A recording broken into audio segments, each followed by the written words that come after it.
Oh, I'm sorry. Did I break your concentration?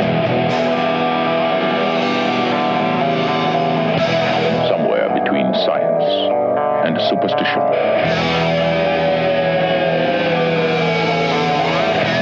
We have such sights to show you.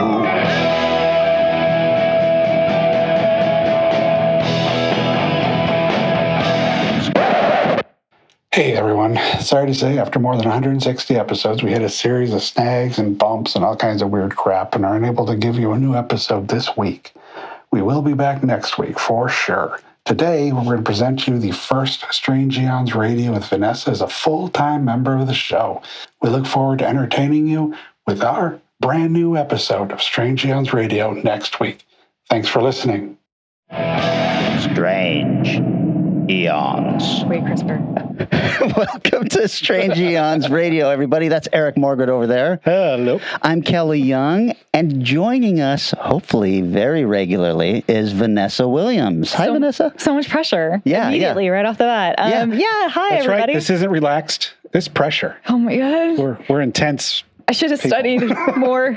You are not only the first guest that we've asked back, but you are now going to be our regular co-host, I hope. I'm so proud, and I feel kind of bad for Tony. Sorry, Tony. We took a vote. Me. Tony was really at the bottom, surprisingly. Oh, okay, good. All right. That makes me feel, I'm going to loud that over him in future. Tony's got a good regular podcasting. Yeah. Yeah, he's City of Geek, isn't he? Yeah, That's right. So. Okay, so it's really that you just couldn't get him, so you went with me. I see what's going on here. Something kind of like that. It's hey, you fun. guys. I'm happy to be here. You know, drove a good couple hours, took a ferry, whatever. Well, no big shakes. We love it, and I know that everybody listening will love it, and got a lot to talk about. But I wanted to bring something up to you guys. Get your thoughts on it. Kevin Spacey. The accusations against him were dropped. Right. And I have two questions. Okay. The first is, does he... Let's start light here for you. Does he come back from this? And B, when he's in the courthouse and the judge drops all of this stuff, does he limp out of the courthouse and then when he gets to the sidewalk start walking normally and then get hidden in a sea of humanity? I love that so much. If that doesn't happen, I'm going to be really sad. Maybe I'll just imagine it happen because I won't have seen it, but it will have happened. I feel like Kevin Spacey is almost untouchable. It's really a weird situation. So I lived in England for 10 years. Kevin Spacey's been out there for a very long time. He revitalized the Old Vic Theater. Everyone knows Kevin Spacey. Everybody knows where he hangs out. Everybody knows that he has sex with men in Hampstead Heath. Hampstead Heath. So people have known for a very long time his sexual behavior, his sexual orientation, and nothing stuck to him. So I'm almost not surprised that this is going to fall off again. I think he's going to come back. It might start off in Europe and then make its way back over here. Maybe he'll never come back over here, but I think that his career, this isn't the end of what he does. Interesting. Eric? I kind of lean a little towards that same way that I think he'll probably figure his way back in. I mean, Mel Gibson has figured his way back in. Indie films. Yeah, exactly. Indie strange films where he tends to play kind of to the type. Yep. He kind of plays assholes. He's like, remember that video? Mm-hmm. I can do it more. That's right. So, and Kevin Spacey, before it all started, on set-wise, kind of had a reputation of being an asshole. An unusual thing. Absolutely. So it's kind of, I think it's going to take maybe a... kind of like some of the Good Boy things that have sort of percolate up where there's a producer and a director and an actor that all got into trouble and it's like, well, let's work together to come back. It's like, well, that'll be interesting to see how that works out. Well, did you guys see the Aziz Ansari Netflix special? No, but I heard that he talked honestly and openly about his stuff and that a lot of people were like, wow, this is a very mature way to approach this. It was genius. Even if it's just a publicity stunt, it was genius. I mean, like, what a way to make yourself acceptable to society again. Just show up, just you and a microphone and say, I'm sorry. Yeah. And that was, it was pretty powerful. It was really interesting to watch. I have no idea if he meant it. I have no idea if he's sincere or if he's changed. Who knows? Kind of the opposite of that other comedian guy's name I'm blanking on who had his show. Yes. It starts with an L. Yeah. I can't think of this at all. Lewis C.K. Lewis. C.K. Lewis, yeah, where he came Louis back C.K. and Louis C.K. Louis Thank C.K. you. who came back and his show was kind of the opposite of that. His comeback was basically "fuck all you Yeah. all. Yep. I don't care. I'm just going to do my shit." And I was like, And he's just sinking his battleship. yeah, that did not work well for him. That did not go over well. E16, you're sunk. No, exactly. Like, I think that you have to know how to play to the field. I think Aziz Ansari is going to be just fine. I'm betting he's going to come back pretty strong. I think it's just how you approach it. I think some people are counting on the forgettability factor, which might be Kevin Spacey's move. Like, you all have forgotten this magical thing that happened. Right.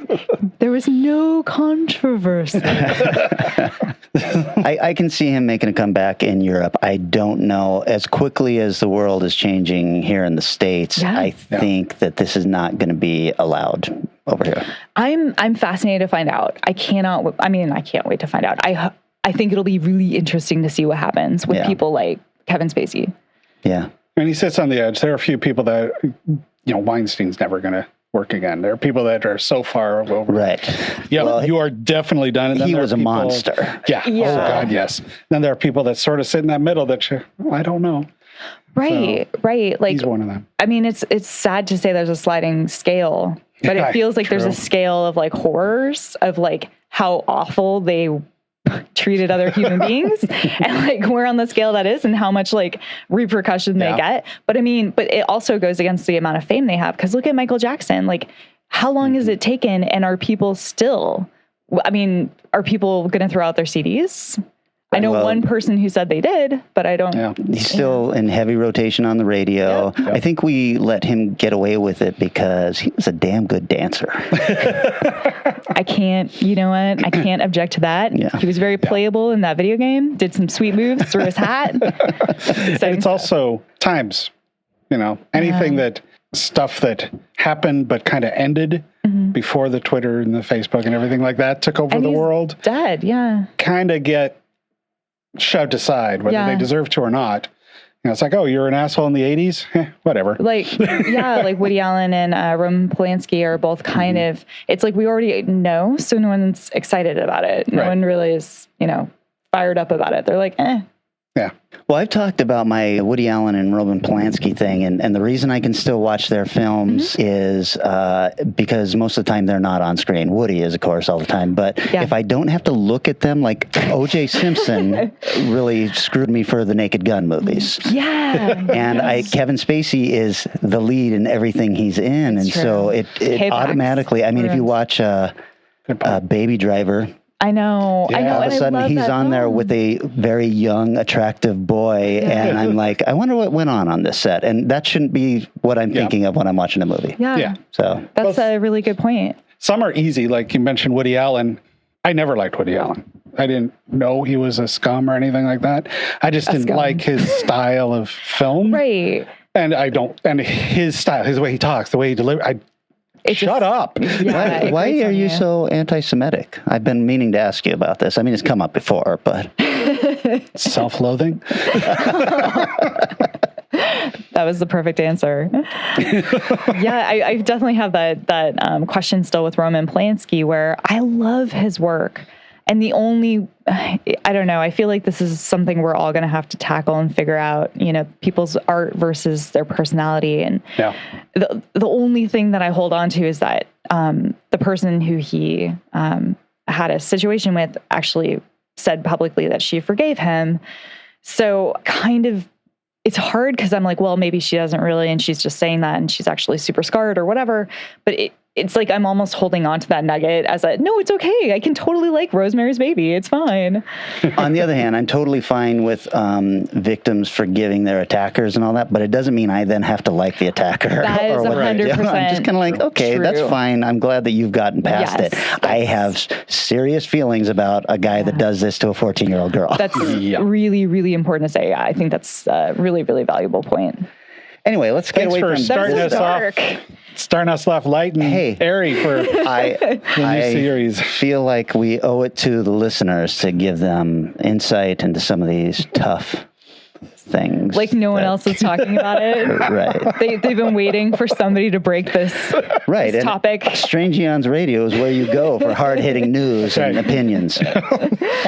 Well, okay, what have you guys been up to lately? I mean, we haven't spoken to you in a while, Vanessa. What's going on? You Oh my watching stuff? You're gosh. liking stuff? Movies? I've been endlessly disappointed by a lot of films I've seen, so that's been exciting. Thank you for asking.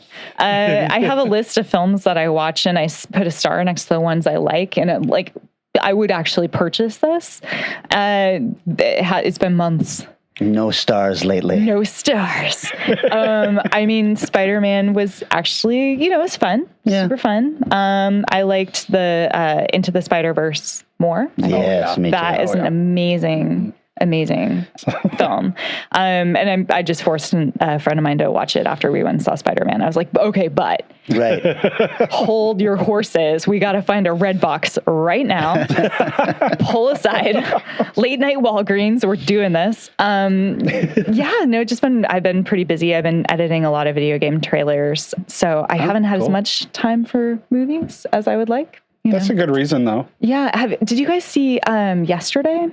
No, I want to, though. It looks so fun. I saw I it. would love to talk to somebody I saw about it, and I had problems with it. I had problems with it. Major problems with it. I thought it was a really cute premise that they completely misused. So it's like a great trailer that doesn't translate into a long form. It could. It could have, yeah. Yeah, it could have. So I've noticed this with, oh my gosh, what's the writer's name? Four Weddings and Notting Hill and Richard Curtis. Is that Yeah, right? Love Actually. Yeah. Love Actually. The last film he wrote was about time, Yes. which was equally problematic, I think. It also had very strange things going on in it, with kind of dealing with supernatural elements as well as drama and comedy and romance. And I feel like that supernatural element is something that he just doesn't tackle well. Oh, well, that's kind of a problem, yeah. Yeah, so I think that was where I was getting some hangups. But yeah, that was something I saw in the movie theater. Feel free if you want to. Really excited, but Well, I just Spoiler thought that something. there were, this was I guess, romantic comedy, but it didn't play the tropes correctly. And when you Right. when you miss those beats, Right. everybody notices. yes. So there's a way to twist things so that you give people something new and fresh. Right. But you still have to kind of know how this thing lays out. And I felt like, if you haven't heard or seen of this movie, heard of this movie, it's about a guy who gets in a little accident, bangs his head, wakes up, and he awakens in a world where the Beatles did not exist. And so he starts writing their music. But he knows. Yes, he still remembers knows, yeah. it and becomes a gigantic star because of this. But the stuff with the girlfriend I know. who's got a crush on him and all of this stuff, I was like, well, this is not how this should be. He should have had the crush on her. He could be writing these songs for her. Oh my gosh. This is how it Perfect. should have been. And then at the end, there needs to be a thing where he comes out and says, these are not my songs, Reckoning.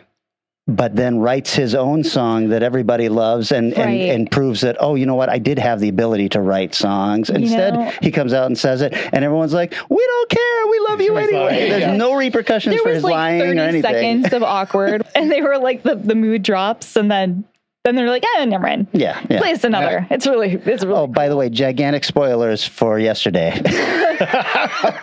Yeah, I mean, and not saying how anything ends or anything like that. I did feel like at the end of the movie, I turned to my friend and I said, well, XYZ should have happened. And she looked at me and said, oh my God, you're right. XYZ should have happened. Yeah. That would have been the end of this movie. Well, bummer. Enjoy. I hope you have a great time. I'm looking forward to see. I hope you go and see it and you love it. I want to be proven wrong, because that's what happened to me with Love Actually. I hated that movie the first time I saw it. I thought it was horrible. I was like, these people are horrible. We're coming in and out of stupid plots. Like, I don't care about any of these people. And then now I watch it like 4 times a year around Christmas, and I Wow. cry. And I mean, I do love that movie. That's my go-to Christmas movie, but Right. How not did that 4 happen? times a year. well, you don't have a uterus. That's the problem. You don't know that. You're right. I'm making assumptions all over again. I take it back. Eric, Yes. what have you been watching? Let's see. I actually have no movies listed this week at all. Yeah, me neither. But What? I did You wrap guys. up with Stranger Things. Excellent. Excellent. You've watched it I have as well? seen it all. Have you seen it as well? Mhm, Oh, solid. I liked it. Yeah, it was. Should we pre-spoiler alert this one? Should we say ahead to people, hey, We talked a little bit about it Last episode one of of the our episode episodes, before. but You guys didn't I was even curious wait. what your You didn't even wait for me. You just well, talked you're about here it already. now. Let us know. I'd love to hear another opinion. I don't know if I was emotionally in a bad place, but at the end, when the person who has the thing happen to them happens to them, I was really mad. Really, really mad. Okay. And I was like, it can't end this way. You rewind right now, sir, and you bring this person back because no. The rest of it was great. I actually really enjoyed it. I think that going back to the town and staying in the town was a really smart idea. I loved the tropes they brought in. I was constantly looking at the screen going, this is from Alien. This is from Back to the Future. This is from The Thing. This is from...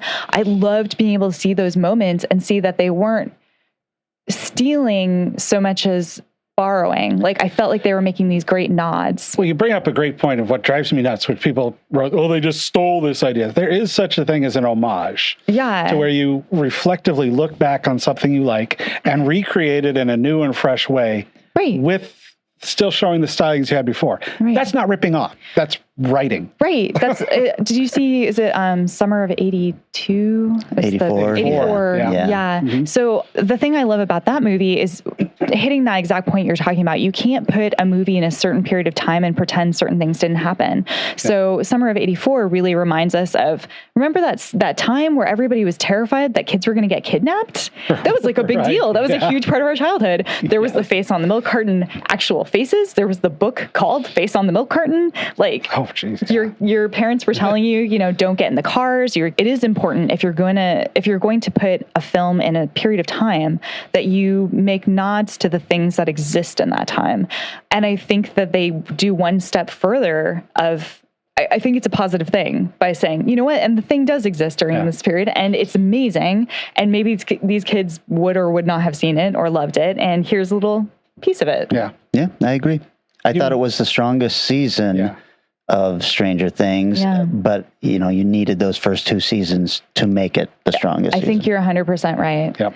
I'm a little confused about the marketing. There was a lot of pre Stranger Things, New Scoops Coke Ahoy, and and I was like, what is all of this? What's going on? Like, Baskin Robbins has redressed themselves. I'm like, I think you guys are preemptively trying to make some money here. And having seen the season and then looking at the merch after, I'm like, still not a strong decision here, guys. A little bit too much merch. Yeah, the world. Well, that's where we're headed to. I would imagine almost to the point where you can download a movie as fast as you can think about it. Mm-hmm. They still got to pay their bills. So if they can't sell advertising, or they know they're not going to have 400,000 copies of this on DVD, they're going to sell 40,000 if they're lucky. Yeah.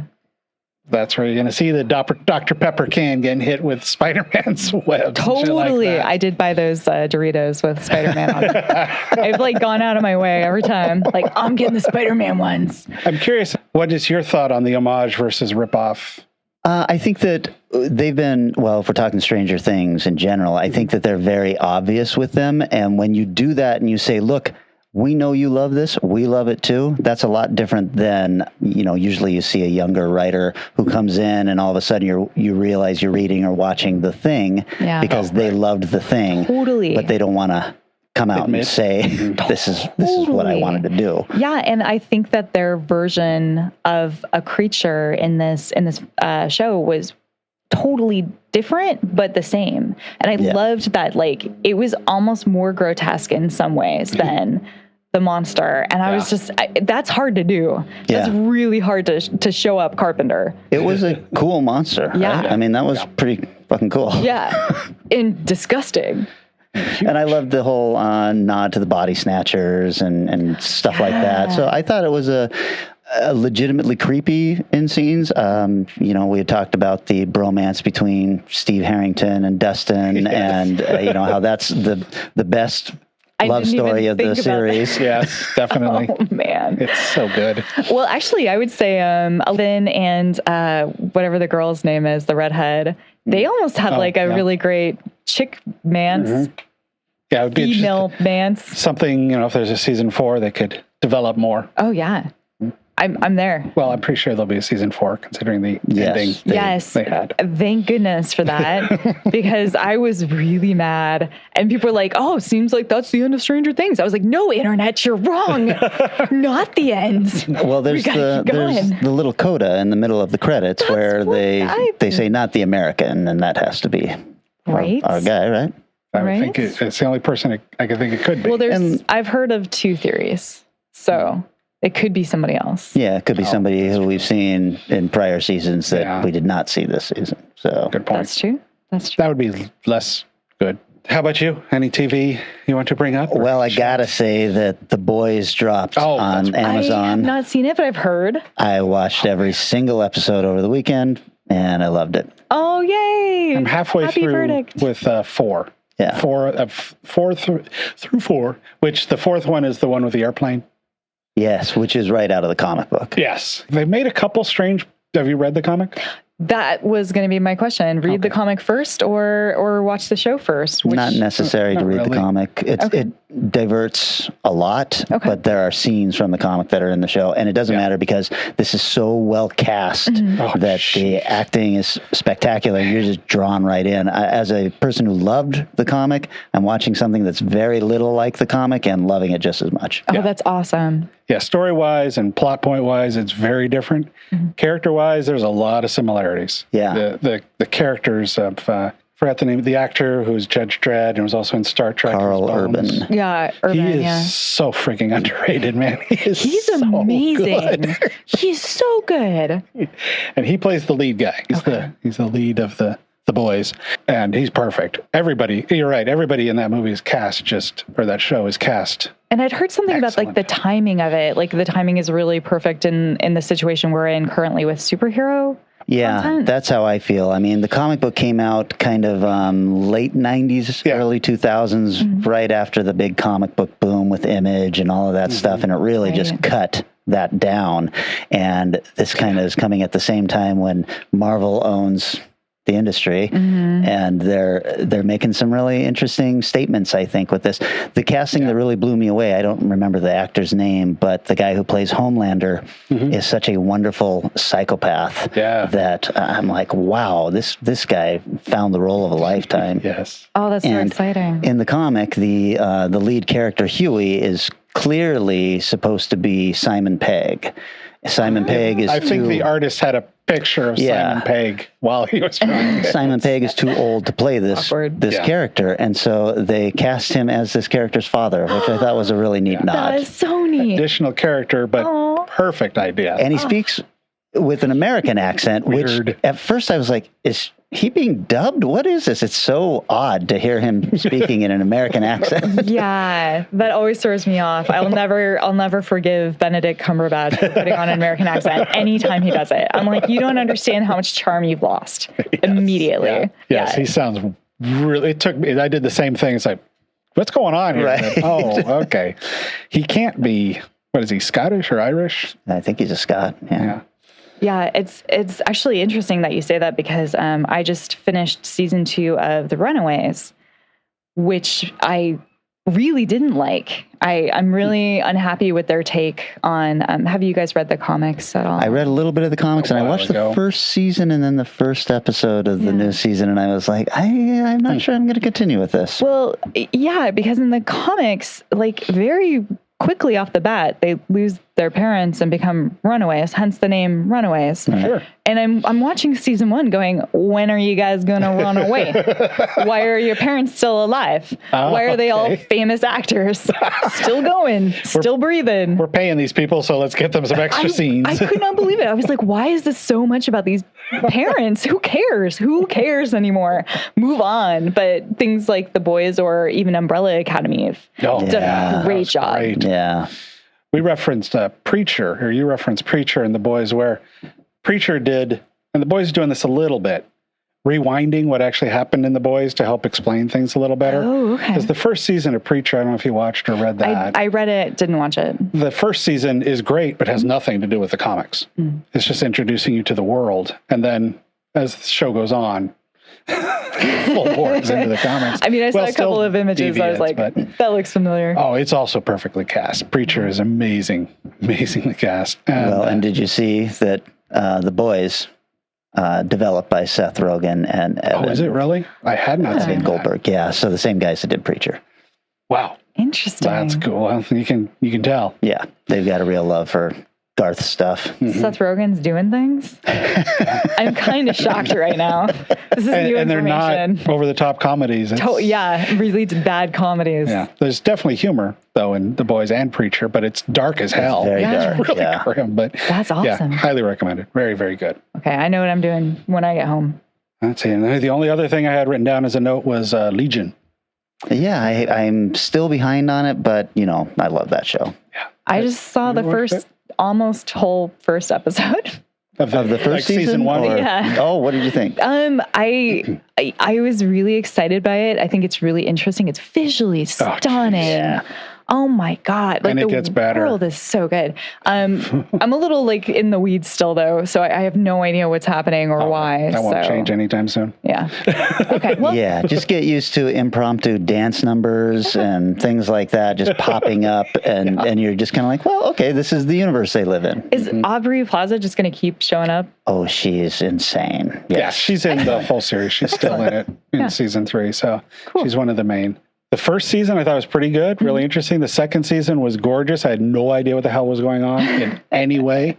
And for some reason, this season, I feel like I could be completely wrong too, because I feel like I'm following along relatively well. So who knows? But Is it just because we're so much inside this guy's head and it's really hard to see what reality is? yeah, Okay. that's the take I'm going with. Oh, it could also be this is the known last season, and maybe they thought, well, we got to wind this up and we got to give people Gotta some kind of explain. answers. Yeah, it's like because they can't use the word mutant because Right. well, Marvel owns it now, I guess technically. Yeah. But I thought they totally Legion, said that. yeah, no, Legion's part of the X-Men, Right. but they can't use any of that. That was how it was pitched to me. It was like, it's an X-Men series, but it's good. And I was like, cool. And I started watching it. And I was like, what?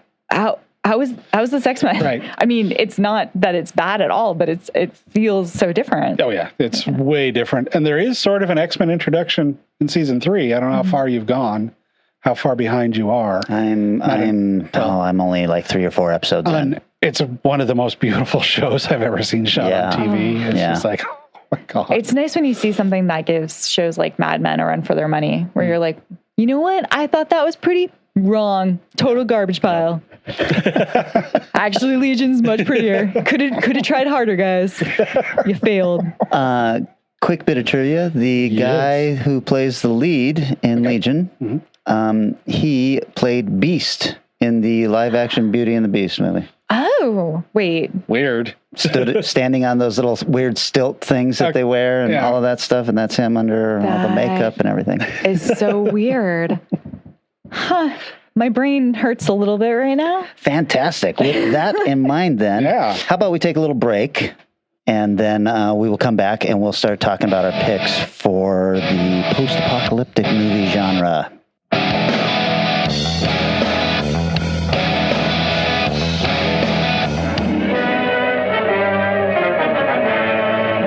Prepare for a spine-tingling, nerve-shattering podcast featuring all your favorite monsters.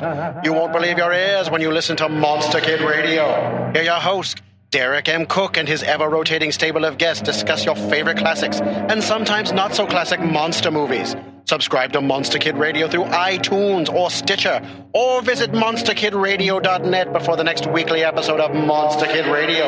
Go through the archives for interviews with Sarah Karloff, Victoria Price, and Joel Hodgson. Listen to discussions about movies like Creature from the Black Lagoon, Island of Terror, and King Kong. And don't forget convention coverage from Monster Bash and the H.P. Lovecraft Film Festival, Classic Monsters, Modern Talk, and the head of Rondo Hatton, only on Monster Kid Radio.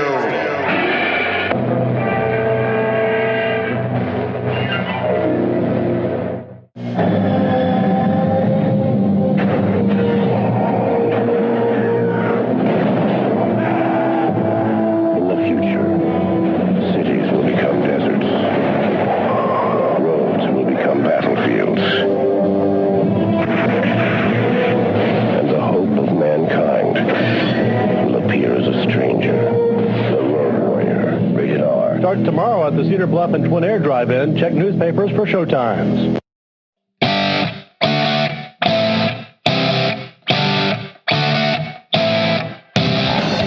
And we're back. Okay, so this time, Eric, you chose the genre and Yes. you chose post-apocalyptic films. So I can't wait to hear what everybody has picked. You go first. No. You have to go first. The way the game is played is you choose the genre, you go first. Alrighty. So this one was, I came to a conclusion nicely. Going, okay, well, I'm going to check out this one because I remember really liking it. And I liked it just as much on a second viewing. It's a film called Turbo Kid.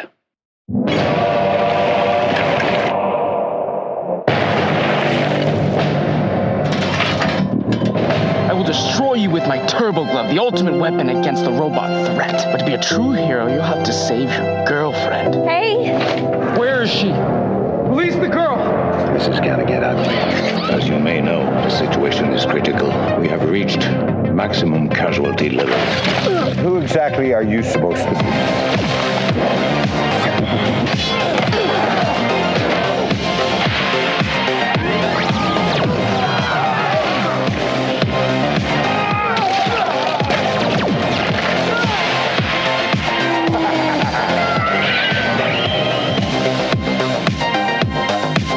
The fate of our future is in your hand. I wish I could have been more like the real Turbo Rider. But you could totally be Turbo Kid.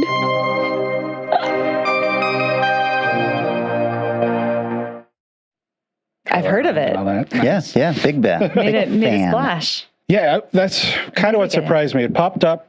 It hit all of film festival kind of people and stuff like that. Right. And because it did virtually no box office. It was, run down the numbers here real quick. Its Tomatoes ratings was 90 from critics 77 crowd, but only had like 3,700 ratings. So there's very few ratings of it. 77 audience. Mm-hmm. So there's a group of people out there, let's say 33% of the people who rated this movie, Yes. who said this is not a good movie for whatever reason. I find that very odd because I thought this was a huge audience hit. Yeah, soulless assholes. Wow. The part that surprised me a little bit, not that it didn't do any box office, it did like 50,000 box office, but I think it's because it was shown in maybe 10 theaters. Right. Its budget was $60,000. Oh my God. What? Yeah, I looked that up. I'm watching the film going, how the fuck is this? How do they build? $60,000? The sets alone are $60,000. Two or three sources had it at 60,000. So I don't know if they just brilliantly marketed it. Right. Sort of like Robert Rodriguez 7,000 movie actually cost like $210,000 by the time you saw it in the theater because of all the color and sound fixing they did. Mm-hmm. So I don't know if maybe this is 60,000 production and then they did some crazy stuff in post. But yeah, I was a little surprised by that too. Yeah. And the more I watched it, the more I was going, I remember Monsters had like lying. a really low budget too, and being like, that's true. It's directed by three people. Francois Simard. Here's where I have fun. My favorite part of the show. Bring us into French land. That's right. Anouk Wissel, Jan-Carl Wissel. Now, these are three writer-directors who've worked. They worked Summer of '84. You mentioned earlier was one of their films, and almost everything they've done, they've co-written and directed. So are they? They're. It sounds like they're French. Are they French? Mm-hmm, yeah. So they just really love American culture and are obsessed with it. Yeah. They're like, hey, 80s America. Hey, future America. That's right. I didn't even think about that. That's a good point. Yeah, they have latched onto that 80s vibe. Big time. Maybe in France, all of our 80s movies are finally getting over there right now. Well, they were huge fans of Jerry Lewis in the 90s. Wow. Wait, these filmmakers are French in general? France in general, Okay, yeah. yes. No, I'm not just guessing in the living 90s, there. these filmmakers were very young. So- Right, I was going to say also Jerry Lewis is a prick and fuck him. Yeah, that's right. But the French love him. Or at least they did for a period in the 90s when America no longer cared about him. They seemed to pick him up and go, we shall care for you. We love your basketball head. I did not know this happened. I'm kind of fascinated that anybody was obsessed with Jerry Lewis. Past like 65. Yeah, exactly. Let's see. So it stars Monroe Chambers, whose history is largely TV. He did like 155 episodes of Degrassi. Wow. That's a great show. The new Next Generation. I don't know if that's still great. It's better. Okay. Even better. I have not seen very much of Degrassi, but what I've seen, the people who showed me were very passionate about it. I have heard that, yes. Yes. And Canadian kid soap opera, you can't go wrong. And that's where... So like Saved by the Bell done with quality acting and storylines. And that's where Drake came from. I know. Watch Drake yourself. was born. Hey, I've seen all the Saved by the Bell. I make no judgments. It's pretty upsetting. Lawrence Leboeuf. And of course, Michael Ironside is the name they got to sell the movie, I'm guessing. So they didn't pay him anything. Either that or he did like Shiny. 1, 2, he's in it a fair amount. So yeah maybe not. Because Maybe he they works. didn't pay anybody else anything, and he got $60,000 for his That's right. 2 days of work. Everybody brings in their childhood toys and buckets of paint. Like, we're going to make this thing come hell or high water. Go to like the that. desert, some property that's abandoned. Where I believe that. I Where's don't know the where it was shot? Do you know? I wasn't Okay. sure.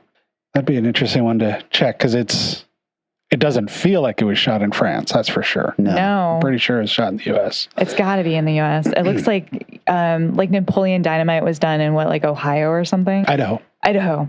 Even better. It's like, we went to Idaho to some dude's farm who he doesn't wake up that early. So, Or he's already up shot and it out. working by the time we're shooting. So he didn't care what we did. he was totally cool with it.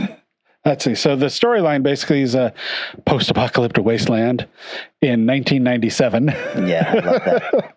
The main guy is a comic book fan who Turbo Man is his favorite comic book, and he still manages to read and collect those. And he's basically just trying to survive in the U.S. And of course, being based kind of with a lot of 80s ideas, his main course of transportation is a BMX bike. That's right. So It even had the perfect. little, I'm listening going, BMX bike, even had the little post. the nut guard thing that we used to put in the little padded thing that you'd put in the crossbar on the bottom of the. Wow, I guess I wasn't. I remember those. I wasn't into the BMX culture that much. Oh. I didn't realize I was a nut guard. Yeah, so it's an important addition. It really didn't do jack shit. Was it 'cause, you know, sold as a nut guard? I mean, was that what it was called? Probably not what it was No, called. it was just like the thing that's on the bike. Every bike had them. It was like a wraparound pad put around and Velcroed Yeah, you Velcro to it the on. crossbar. Huh. Yeah. All right. Even the girl bikes had them. Well, because you jump off and you bam, and you get no protection whatsoever from it. I see.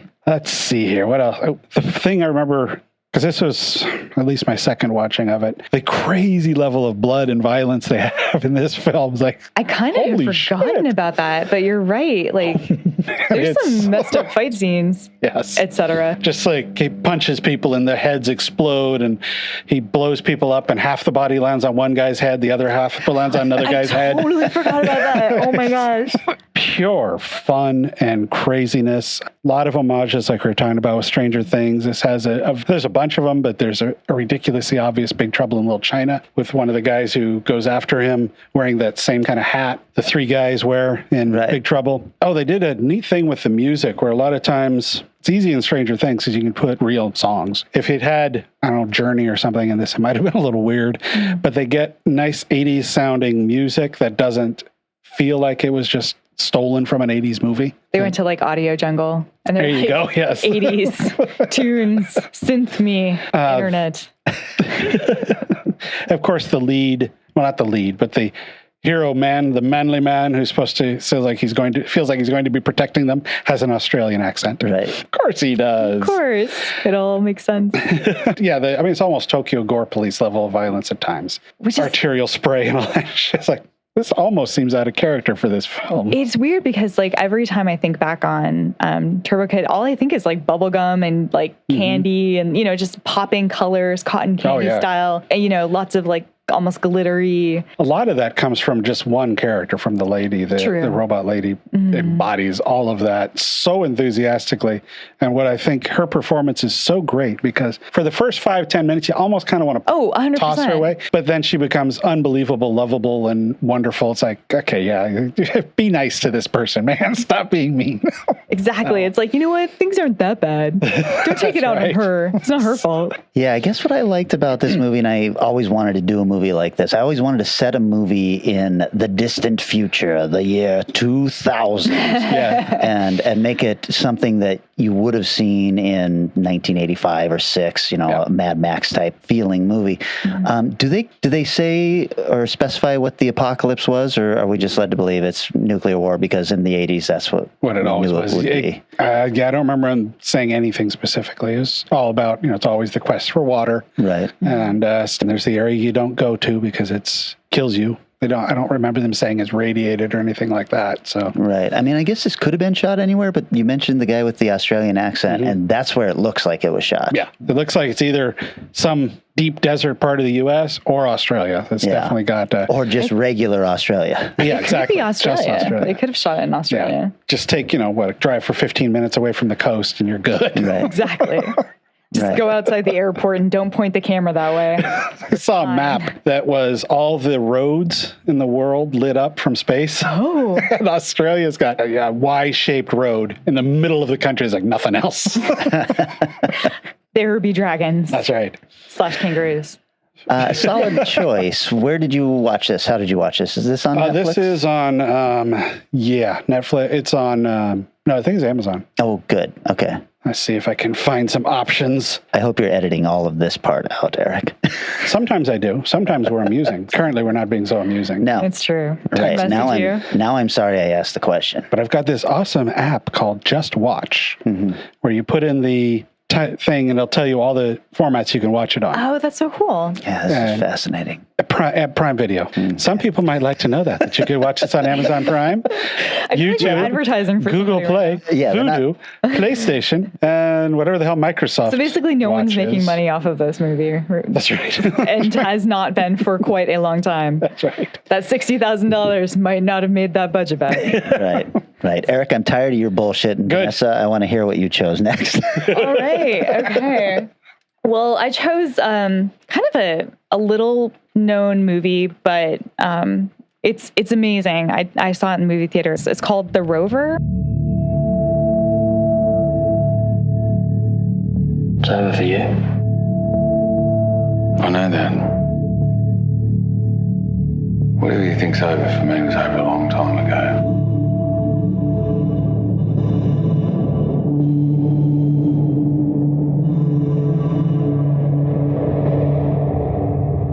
That looks good. Is this man your friend?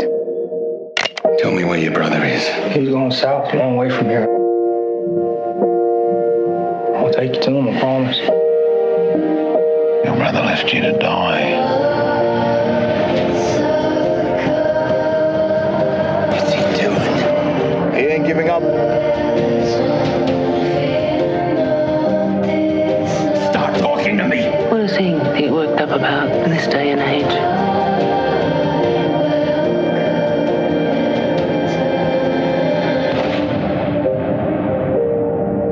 There's no harm God won't see me come to. God feels nothing for you. The only thing that means anything right now is that I'm here. And he's not. Either of you guys have seen this film? I think I have. I have not, but when you more. mentioned this, I looked it up on, I see it's on Netflix. It is. And I was like, God damn, I've never heard of this movie and I want to watch it. It was hidden. It was super hidden in there. Some people lovingly call it Sad Max rather than Mad Max. It's set in some future or current day Australian location where something has happened in the world. They're not very specific about what it is, so I kind of feel like I'm cheating when I'm using this film. It could just be Australia. It could just be Australia today. I don't know. I haven't been there. Maybe they got hit a little bit harder by the housing crisis than we realized. But it is, they do mention that it's like a financial collapse is part of it. So we're following this man who is sad or angry or somewhere in between. He's Guy Pearce. We're following Guy Pearce, being Guy Pearce. And at the beginning, we see him pull over, go into a bar and start drinking. And behind him in a window, a car flips over and just does this dramatic kind of a crash. And so he's just drinking. The people in the bar like run out to see what's going on. Meanwhile, basically, three dudes who robbed someplace are hustling out of their car into his car and steal it.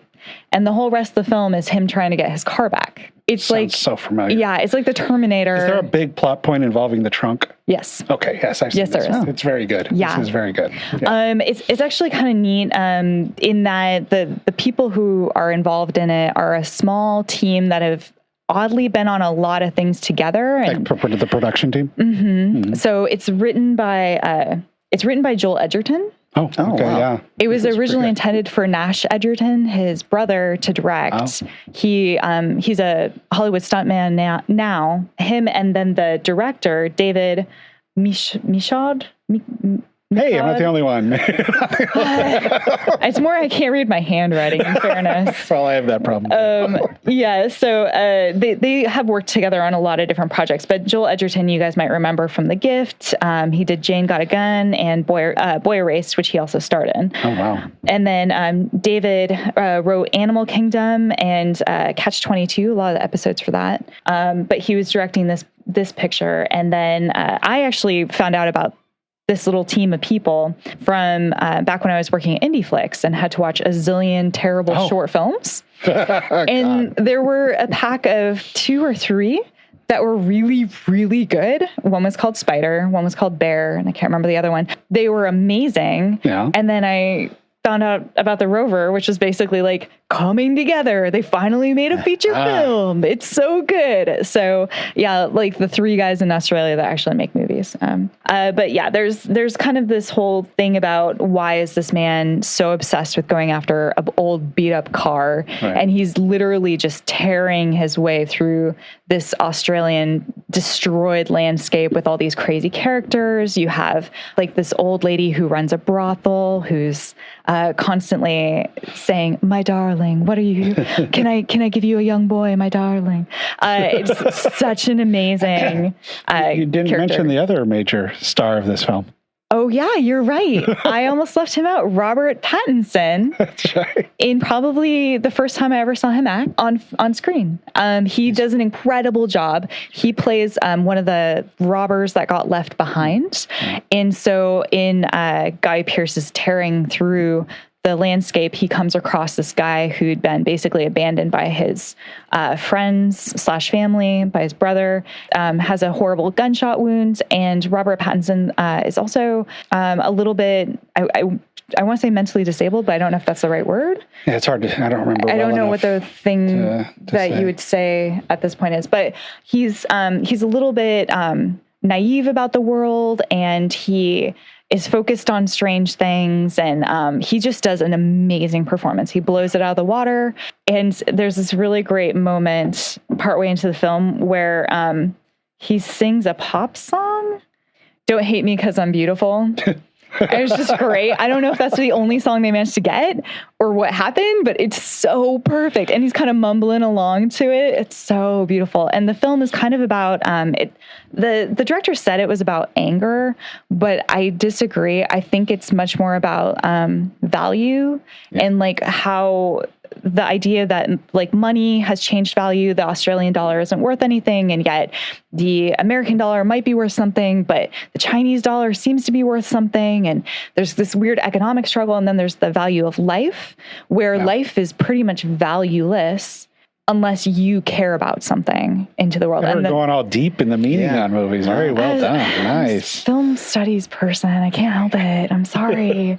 But so it actually got a surprisingly 66% Rotten Tomatoes from the critics and 51% audience, which is insane to me because it's a really beautiful little film. Knowing now what we know about Rotten Tomatoes and the way the ratings went, I wonder how much of that, at least for the fan side, is just people hating on it because it's Robert Pattinson. You know what? That's such a good point, because like there's nothing wrong with this movie. It's actually just, it's a really incredible film for what they did. They spent more on it than I thought they did. They spent $8.5 million. Wow. Yeah. And they, opening weekend, they got 69,000. They grossed 1.1 million. Whoops. Yeah. Yep. So it didn't. What year did this come out? This came out in 2014. Okay. But I don't know when Twilight came out, I'm happy to say, but I wonder 10 or 8 or something probably. like that. Yeah. I really like Robert Pattinson. He's done great work. I do now. I think he's weirdly, when I was at film school, one of my teachers had auditioned him for a feature and had turned him down because he said he was terrible. And he's like, and as Robert Pattinson's career blew up, he went back to the audition tape to watch it again. He's like, no, he was still really bad. Yeah. So I think that Robert Pattinson's abilities and talents have really grown through just grinding through projects, starting with Das Twilight. Well, and prior to that, he was in one of the Harry Potter movies. Come on now. He was Cedric, somebody or another. The heartthrob. I just thought it was interesting after Twilight, of course, made him a gazillionaire and a national treasure. Oh God! And a sex symbol for reasons. But then, and then Pale, short men. I don't remember the werewolf boy in that. Right. I've never actually seen the movies, but you can't not know about everything. Yeah. Taylor Lautner. Yeah. But I thought it was interesting that when those movies ended, Taylor went right into a series of very bad action films, and we don't know anything about him. Yeah. And Robert then went into a bunch of small indie movies, and he's been getting better and better, and he's going to be the new Batman. So did the lead woman, I forgot her name. Kristen Stewart. Yeah, she did the same thing. She went into really strange, super low budget indie and films. she really is kind of like a one-note chick, but the projects that you can put her in, you can totally blow the film out of the water by being just awesome if you give her the right character. Give her the right note. Right? Yeah, you can't make that girl happy. Don't try. She's never gonna be fun. She's never gonna have a good time. She's not the girl next door. Stop trying. Yeah, no kidding. Well, so Pattinson's going to be the new Batman too. Yeah. Oh, is he? Yeah, so that'll be interesting. Oh my goodness. A lot of uproar over that. I love watching the uproar because I can't think of damn near any casting choices that have been involved in the Marvel world where everybody, this is horrible, the world's coming to a goddamn end, you can't cast this person. Then you see the movie and go, oh, these guys are pretty good. Yeah, I'm a little worried about Natalie Portman. Natalie Portman, Thor. I read some of the, and I have no idea if they're even remotely going to follow the Thor comic. Mm-hmm. It was okay. She was actually just Thor. But Thor is already a person. You don't just. She was female Thor. She just got She just was and Thor. she was I called remember Thor? when Thor first started in the comics, he was the doctor or something, had that stick that he'd hit on the ground. Yeah. They sort of went back to that idea where it's more of a person that becomes a Norse god or a god as opposed to a god who pretends to be a person. Yeah. But Thor is already It's like that whole 007 argument. That's why is it the man or the have number? the hammer, then like Beta Ray Bill. I don't want to be too geeky on you guys, I but love Beta that Ray series. Bill, when he held the hammer, he did not become Thor. He became the god version of Beta Ray Bill. So shouldn't she just become? The god version. I mean, Part of the Marvel I'm totally reboot. fine with it, but as a person, I'd be like, oh, I'm not going to just name myself Thor. That's already somebody. Well, that's why the comic didn't. It sort of worked. Gender swap can be great, but then the whole give it a mystery good was like, story. who is she? Yeah. And it didn't really, I much like you felt like it didn't go super far. Yeah, it's like, well, we're gonna have a female Thor. Why? Yeah. Good question. It's great to have We'll it. figure that out later. Cool, have a female Thor, but can we give her a good story instead of just being a female Thor and kind of a weak Thor story? All right, you nerds, can we get back to what we're talking about? Absolutely. So I would say I would totally recommend if anyone hasn't seen The Rover, check it out. But more importantly, before watching The Rover, if you haven't seen Mad Max, check that out because they're both Australian movies, basically about revenge, about men who've been torn down by the new world that they've entered into. They're both one, I guess Mad Max is more about how he became the man he was, and this is much more about who is this man and how did he become who he was. So the question is posed on like opposite ends. It's good. Don't let anyone spoil it for you. So like we just did. No, we haven't. No, it's not. So movie. I can't wait to watch it. When I saw that it was on Netflix, I put it on my queue immediately. So I got it from the library because I didn't, like you said, I didn't even know it was on Netflix. And so I was like, oh, I got to get this movie. And I should pay for it, but I'm not going to yet. And then I kind of ran out of some time. So I needed to watch it in various other locations and found out it was on Netflix. So I could finish Watch it up. in all locations. In all locations, all the time. Just watch. Get the app now. You know, when you put it in Google, the same thing pops up. I know. It tells you where you can. But I like apps. I mean, who's going to fault you? Apps are just lovely. Thanks so much for telling us about these apps. I'm going to download it right now. All right, smartass aside, what did you find? just watch if you want to pay us for any of this. That'd be great. Yeah. Okay, well, originally I thought I'd be kind of clever and choose the movie High Rise. Have you guys seen that one? Yeah. And I love that. And it's such a weird thing because something has happened and it all just takes place in a apartment complex. But I decided instead to go with a little movie from 2002 called Reign of Fire.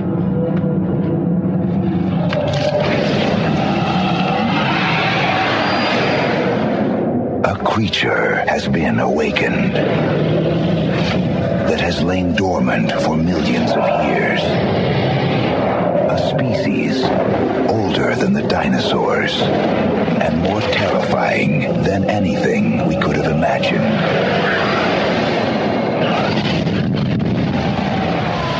Now one will protect them. We have to hang on, work together. And one will lead them. There's nothing magical about it. They're made of flesh and blood. You take out their heart, you bring down the beast. We found out where they started. We're going to London. This summer. Vertical one up. The plan is set. 1,600 yards, closing fast. The arsenal has been assembled. Get ready to rock and roll. They're coming! And they've got one chance to take back their world. Matthew McConaughey, Christian Bale. Reign of Fire.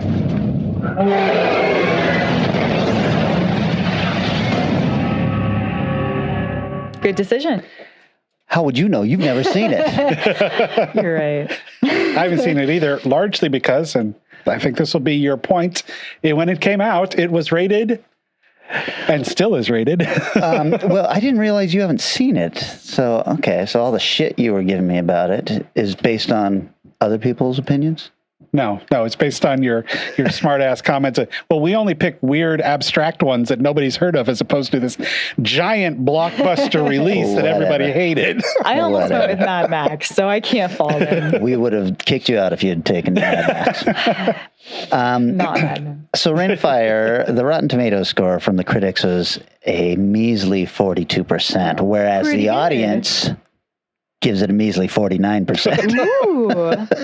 It had a budget of $60 million, a box office of $82 million. So, just right there.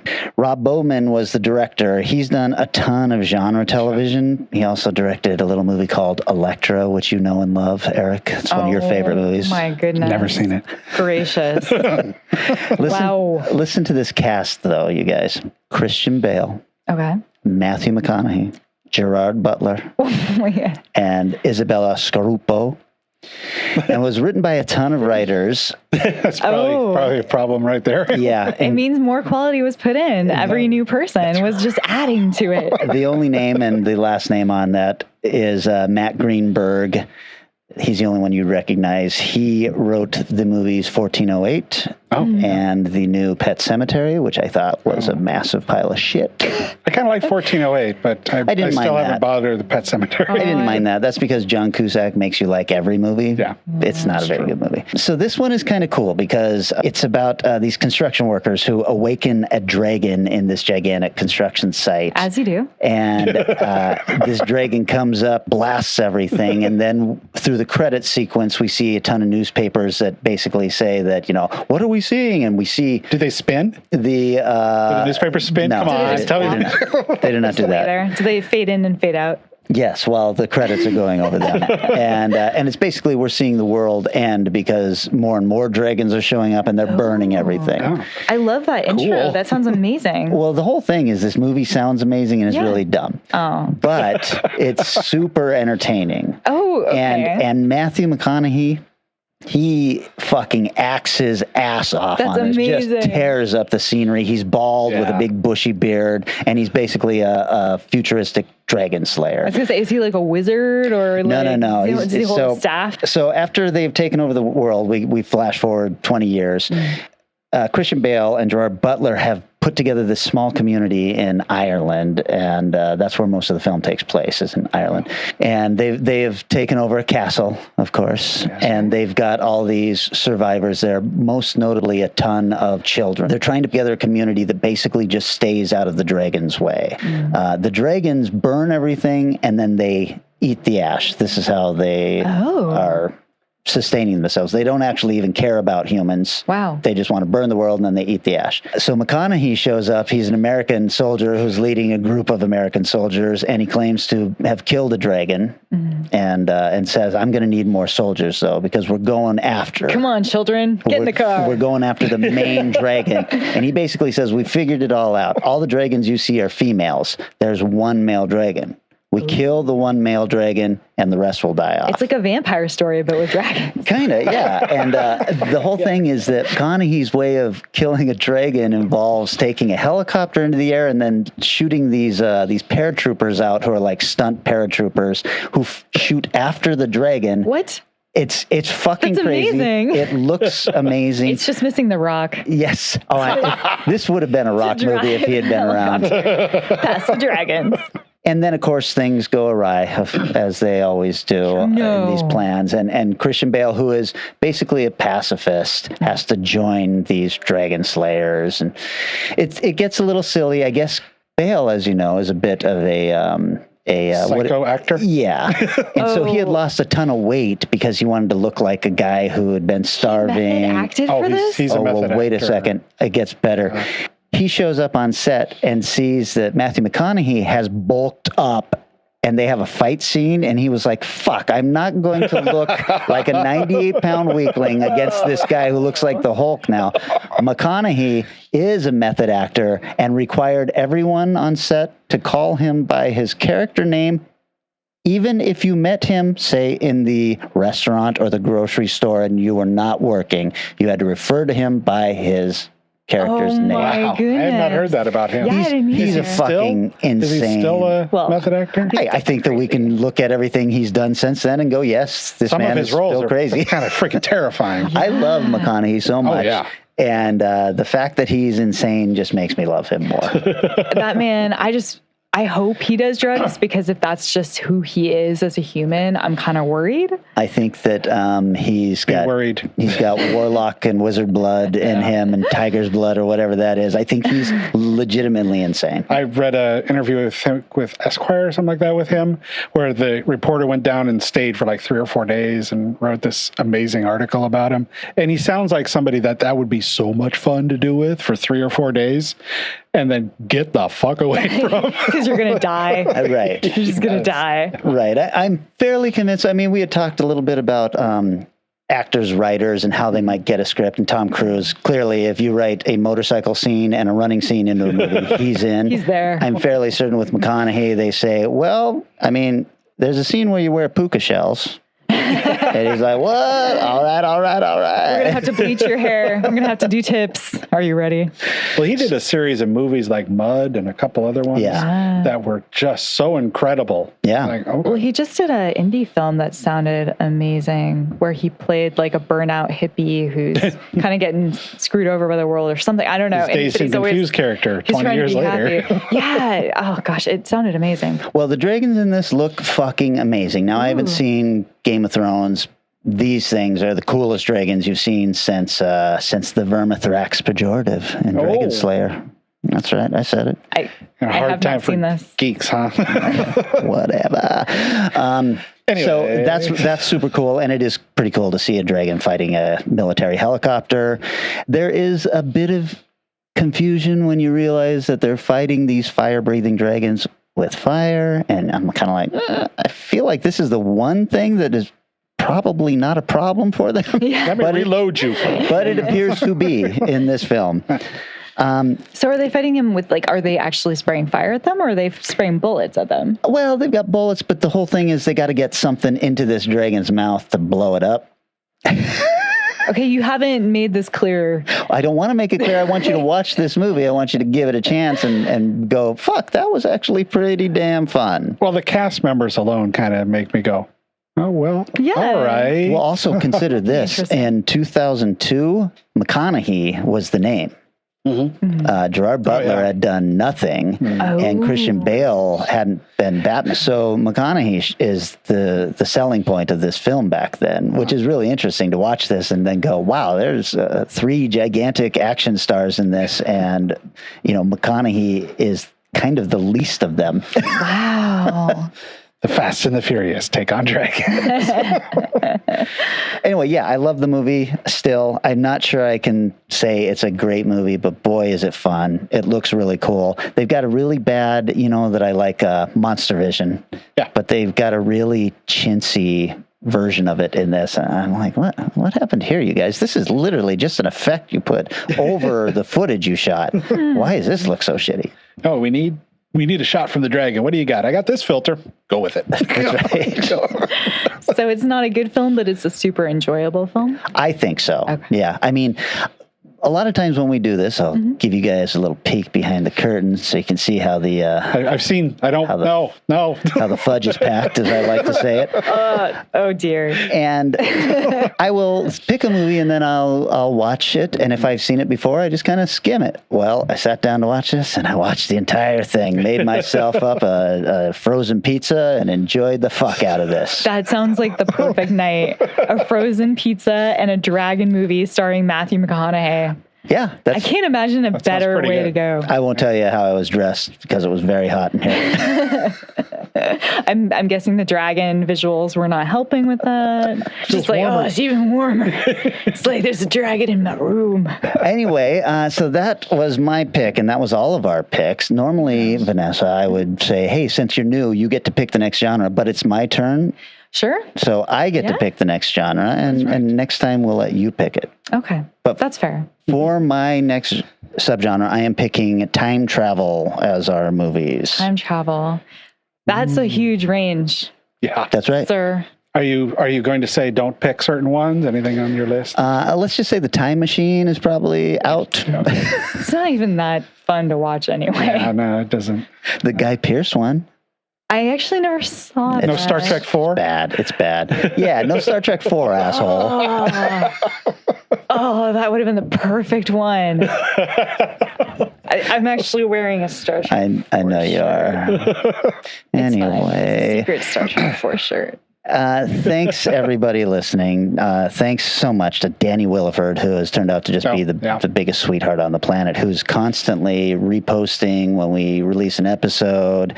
Thanks to Ron Forbeck and everybody who's out there sending in their messages and their requests and all of that stuff. We read your requests. We ignore them completely. So thank you. Keep those coming.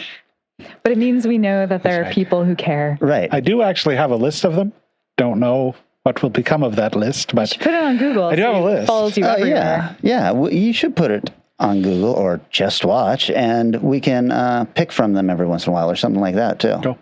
So you can write to us and find everything about us at our hub on the internet, strangeeonsradio.com. We have a hub. Yeah. That leads you to SoundCloud and our YouTube channel, which has a couple of the short films that Eric and I have done on it. Very cool. Our Facebook, our Instagram, all that stuff can be found there.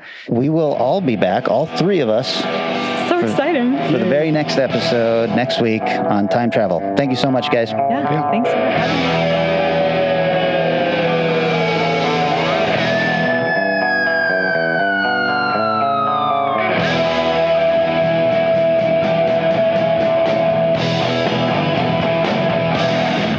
Hey, thanks for listening to this throwback episode, and we will be back next Thursday with a brand new one. Talk to y'all soon.